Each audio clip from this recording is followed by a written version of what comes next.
main point on the racetrack. How perilous is that part of the track? Well, you think about it. We talk about it all the time. The very fastest part and longest straightaway of any NASCAR place, racetrack. And so you're going down there. The difference may be, you talk about that it's going faster. I actually blew a right rear tire right after we had made a green flag pit stop. And so Michigan, yeah, you might go in there faster, but you're not using any brake at Michigan. Here you have to apply the brake. And whenever Bubba went down there and you have no brakes, you're running over 200 miles per hour. And it's a helpless feeling. And in my case there where it broke fire, there's no fast way out of there. And in this situation, Bubba did everything he could, except, as he said, but you're not thinking about turning right. You never want to drive into the wall because you think you need to, but this was just a huge impact. But all the safety initiatives work together to make it where he can climb out of this car. To know it's coming as a driver, Parker, describe what that feels like. Yeah, well, DJ said it best. You know, you're approaching this corner well over 200 miles an hour, but then you also have to brake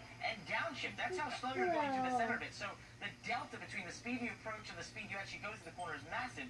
And therefore, when you come into that corner and you have no brakes and there's no reaction, your initial thought process, which Bubba went into as a race car driver, is there's all that opening down the inside. All right, I'll cut down there and I'll bleed all this speed away. And it's funny, I've had throttles stick and brakes go away where I've done a similar thing at racetracks where, you know, you almost turn in the corner early and you think you're bleeding the speed right here. You're coming to the wall and you're thinking, oh, I've gotten rid of all that speed, you know? This isn't going to be that hard at all. And then suddenly the wall starts to come very quickly, and then you hit and you have that initial sting across your body and you realize instantly, I didn't take any speed away. There's nothing I've hit this wall as hard as I can. And from that point, once you hit the initial sting, and then it starts to set in, like, okay, what else hurts, right? And that's what I've always felt like. And I just think that portion of time that you have is unique there because you see it all happen and you slow everything down. Yeah, you get asked a lot of times by fans wanting to know, do you ever get scared? Oh, I don't think you get scared. Even in a situation like that where you know it's coming, there's nothing that you can do. You have no way of slowing the car down. If you're in a normal accident, things happen so quickly. You don't have time to think about anything. It just happens, and you go on and hope that everything's okay. This is one of those that you say, this is going to hurt. And it slows down, and it's like it takes forever. But then when it hits, yes, it hurts. It tremendously. Out of you, your feet are banging all the pedals down there. So you've got multiple things that are hurting, but it takes so long for it to happen. And so, again, you're not scared. You're just anticipating that this is getting ready to be a feeling that you don't really want to have. And I think you brought up a great point, which is that you're hanging around there and the pedals.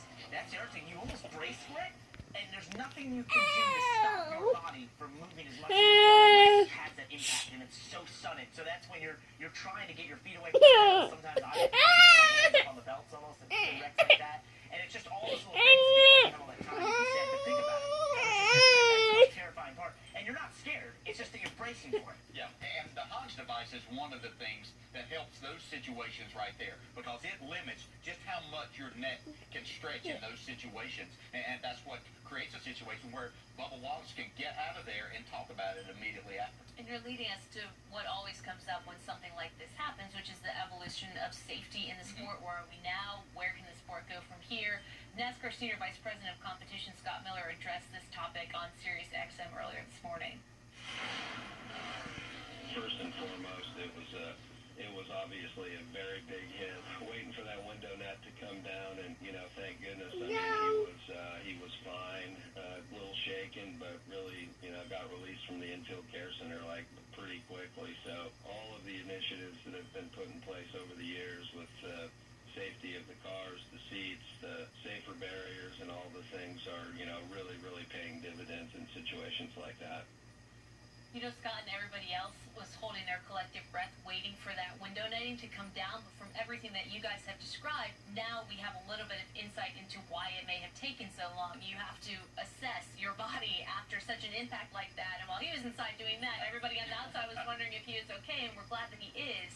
But we bring up the safer barrier, and SiriusXM's radio host Dave Moody, also a reporter, this is what he tweeted. This is the concrete wall that was actually behind the safer barrier in that spot. This is damage that Dave attributes to that crash. So when he looked behind the safer barrier and saw these chinks in the concrete here, he made the correlation that happened as a result of this particular incident. But it just shows you the impact. It's another layer to what NASCAR has done in terms of trying to protect these drivers who are getting out of these cars. Yeah, there's so many things, but that safer barrier right there, that's just literally a lifesaver, and not getting that concrete wall. Unfortunately, myself and I think even Jeff Gordon had his crash. It might not have been a safer barrier there, but we've seen Jimmy Johnson and others have big crashes there. But that safer barrier absorbs. Yeah, it still hurts. It's still a hard hit, and it knocks the breath out of you.